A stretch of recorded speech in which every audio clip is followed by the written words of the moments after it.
ಕೇಂದ್ರ ಸಚಿವ ಧರ್ಮೇಂದ್ರ ಪ್ರಧಾನ್ ರಾಜೀನಾಮೆ ವಿದ್ಯಾರ್ಥಿಗಳ ಹೋರಾಟಕ್ಕೆ ಸಂದರ್ಭ. ಚಿತ್ರದುರ್ಗದಲ್ಲಿ ಶಾಸಕ ಶಿವಗಂಗಾ ಬಸವರಾಜ್ ಹೇಳಿಕೆ, ರಾಜೀನಾಮೆ ನೀಡದೆ ಇಷ್ಟು ದಿನ ಬಂಡತನ ತೋರಬಾರದಾಗಿತ್ತು. ಈಗಲಾದರೂ ಎಚ್ಚೆತ್ತು ರಾಜೀನಾಮೆ ನೀಡಿದ್ದು ಸ್ವಾಗತಿಸುತ್ತೇವೆ. ವಿದ್ಯಾರ್ಥಿಗಳಿಗೆ ಅನ್ಯಾಯ ಆಗಿತ್ತು. ಅವರ ಹೋರಾಟಕ್ಕೆ ಬಲ ಸಿಕ್ಕಿದೆ. ಬೆಂಗಳೂರು ಪ್ರತಿಭಟನೆ ವೇಳೆ ಉಮರ್ ಖಾಲಿದ್ ಪರ ಭಿತ್ತಿಪತ್ರ ವಿಚಾರ, ಹೋರಾಟದ ಹಾದಿ ತಪ್ಪಿಸಲು ಕೆಲವರು ಇರ್ತಾರೆ. ಯಾರೇ ಏನೇ ತಪ್ಪು ಮಾಡಿದರೂ ಅವರು ಅನುಭವಿಸುತ್ತಾರೆ. ಕಳೆದ 3 ವರ್ಷಗಳಿಂದ ಜನಪರ ಕೆಲಸ ಮಾಡಿದ್ದೇವೆ. ರಾಜ್ಯದಲ್ಲಿ ದಿನದಿಂದ ದಿನಕ್ಕೆ ಕಾಂಗ್ರೆಸ್ ಬಲ ಆಗ್ತಾ ಇದೆ. ಅದನ್ನು ಕೆಡಿಸಲು ಈ ರೀತಿ ಮಾಡ್ತಾರೆ. ತಪ್ಪು ಮಾಡಿದವರಿಗೆ ಶಿಕ್ಷೆ ಆಗೇ ಆಗುತ್ತದೆ ಎಂದ ಶಿವಗಂಗಾ. ನೋಡ್ತಾ ಇರಿ, ಚುನಾವಣೆ ಹತ್ತಿರ ಬಂದ ಹಾಗೆ ಜಾತಿ ಧರ್ಮ ವಿಚಾರ ಗಲಾಟೆ ಶುರು ಮಾಡ್ತಾರೆ. ಆಗಸ್ಟ್ 15ರವರೆಗೆ ಮಳೆಯ ವಾತಾವರಣ ನೋಡಿ ಬರಗಾಲ ಘೋಷಣೆ. ಪ್ರತಿ ಕ್ಷೇತ್ರಕ್ಕೆ ಬೋರ್ವೆಲ್ಗೆ 1 ಕೋಟಿ ರು ನೀಡಿದ್ದಾರೆ. ಕುಡಿಯುವ ನೀರು ಸಮಸ್ಯೆ ಆಗದಂತೆ ನೋಡಿಕೊಂಡಿದ್ದಾರೆ ಎಂದು ಶಿವಗಂಗಾ ಬಸವರಾಜ್ ಹೇಳಿದರು. ವರದಿ ಹರೀಶ್, ಚಿತ್ರದುರ್ಗ.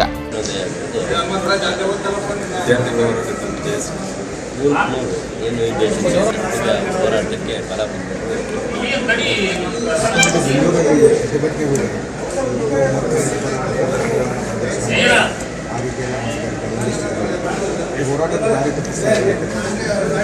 ಉದ್ದೇಶಪೂರ್ವಕವಾಗಿ ಈಗ ನಿಮ್ಮಲ್ಲಿ ಮೀಡಿಯಾದ ಸುಮಾರು ಕ್ಯಾಮ್ರಾಗಳು, ಕೆಲವರು ಅದನ್ನು ಒಳ್ಳೆಯವರು, ಎಲ್ಲ ರೀತಿ ಜನ ಎಲ್ಲ ವಿಭಾಗದಲ್ಲೂ ಈಗ ಇವರೇ ಮಾಡಿದ್ದಾರೆ, ಅವರೇ ಮಾಡಿದ್ದಾರೆ ಅಂತ ಯಾರೇನು ಮಾಡಿದ್ರು ಮಾಡಿರ್ತಾರೆ. ಅವೆಲ್ಲ ಸಹಜ. ತಾವು ನೋಡಿದ್ರಿ ಕಳೆದ ಸರ್ಕಾರ ನಡೆಸಿದೆ. ಹೀಗೆ ನೂತನ ಕಾಣಲ್ಲ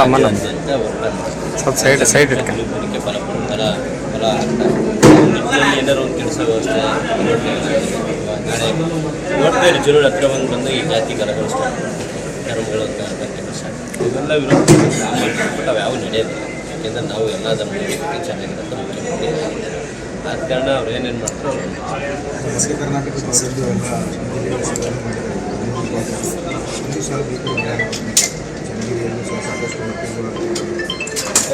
ಅದಕ್ಕೋಸ್ಕರ ಇವತ್ತು ಮೀಟಿಂಗ್ ಕರೆದಿದ್ದು. ಪರಿಹಾರ ಏನು ಕೊಡಬೇಕು, ಆಗಸ್ಟ್ 14-15ವರೆಗೂ ಇದೇನೋ ಬರ ಪರಿಹಾರ, ಮಳೆಗಳ ಒಂದು ವಾತಾವರಣ ನೋಡಿ ಆಮೇಲೆ ಬರಗಾಲನ ಘೋಷಣೆ ಮಾಡೋದಕ್ಕೆ ತೀರ್ಮಾನ ತಗೊಂಡು ಹೇಳಿದ್ದಾರೆ.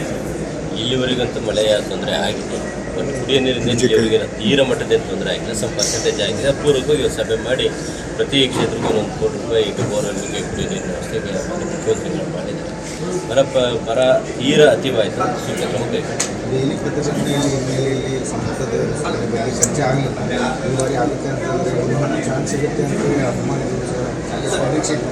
ನೋಡಿ, ಮುಂಚಿತ ಹೇಳ್ಕೊಳ್ತಾರೆ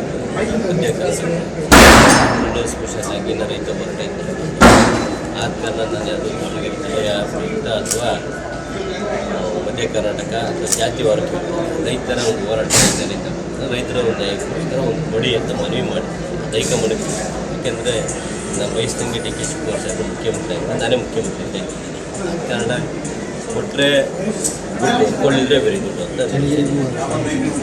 ಹೌದು, ಚನ್ನಗಿರಿ ಸುಮಾರು ಮಾಜಿ ಮುಖ್ಯಮಂತ್ರಿಗಳು ಜೆ.ಎಚ್. ಪಟೇಲ್ರು ಹೋದಾಗಿದ್ದು ಇಲ್ಲಿವರೆಗೆ ಯಾವುದೇ ರೀತಿಯ ಒಂದು ಅವಕಾಶ ಸಿಕ್ಕಿಲ್ಲ, ಅವಕಾಶ ವಂಚಿತ. ಆದ ಕಾರಣ ಯಾಕೆಂದರೆ ಚನ್ನಗಿರಿ ಮುಖ್ಯಮಂತ್ರಿ ಕೊಟ್ಟಂಥ ಕ್ಷೇತ್ರ, ಆ ಒಂದು ದಿಟ್ಟ ಒಂದು ಕ್ಷೇತ್ರಕ್ಕೋಸ್ಕರ ಒಂದು ಮಂತ್ರಿ ಸ್ಥಾನ ಕೂಡ ಒಂದು ಅಭಿವೃದ್ಧಿ ಅನುಕೂಲ ಆಗ್ತದೆ. ಜೊತೆಗೆ ಸುಮಾರು 4 ಜಿಲ್ಲೆ ಒಳಗೊಂಡುತ್ತದೆ. ಆ ಕಡೆ ಚಿಕ್ಕಮಗಳೂರು ಭಾಗ ಇರ್ಬೋದು, ಈ ಕಡೆ ಶಿವಮೊಗ್ಗ ಇರ್ಬೋದು, ಚಿತ್ರದುರ್ಗ ಇರ್ಬೋದು, ದಾವಣಗೆರೆ 4 ಜಿಲ್ಲೆ ವ್ಯಾಪ್ತಿ ಸೆಂಟ್ರ್ ಭಾಗ ಚನ್ನಗಿರಿ. ಆದ ಕಾರಣ ಅಲ್ಲಿ ಕೊಟ್ಟು 4 ಜಿಲ್ಲೆಗೂ ಒಂದು ಒಳ್ಳೆಯ ಪ್ರತಿನಿಧಿ ಕೊಟ್ಟ.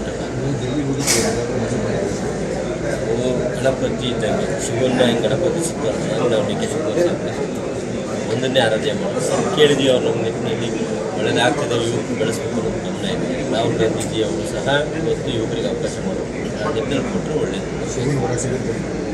ಶಿವ ಮಂದಿರ ಬಸವರ ಹೊರ ಸಿಕ್ಕ ಅಲ್ಲ, ನೀವು ಪಟ್ಟೆಗೆ 5 ಜನ ಕೊಡಬೇಕು ನಾನು ಹೇಳಿದ್ದು. ಆ ಪಟ್ಟು ಹಂಗೆ ಸಲ್ಲಿಕೆ ಆಗಿದೆ. ಪಟ್ಟು ಬದಲಾವಣೆ ಆಗಲ್ಲ. ಯುವಕರಲ್ಲಿ ಯಾರಿಗಾರು ಕೊಡಿ ಹೊಸದಾಗಿ ಆಯ್ಕೆ ಇಲ್ಲ. ನೀವು ಕೇಳಿದ್ದೀನಿ. ಧರ್ಮ ನಮ್ಮ ಚನ್ನಗಿರಿ ಜಿಲ್ಲೆ ಒಂದು ಅವಕಾಶ, ಚನ್ನಗಿರಿ ತಾಲೂಕು ಅವಕಾಶ ಬೇಕು ಕೇಳಿದ್ದೀನಿ. ಕೊಟ್ಟರೆ ಕೊಡಲಿದ್ರೆ ವೆರಿ ಗುಡ್ ಅಂತ ಹೇಳಿದೆ.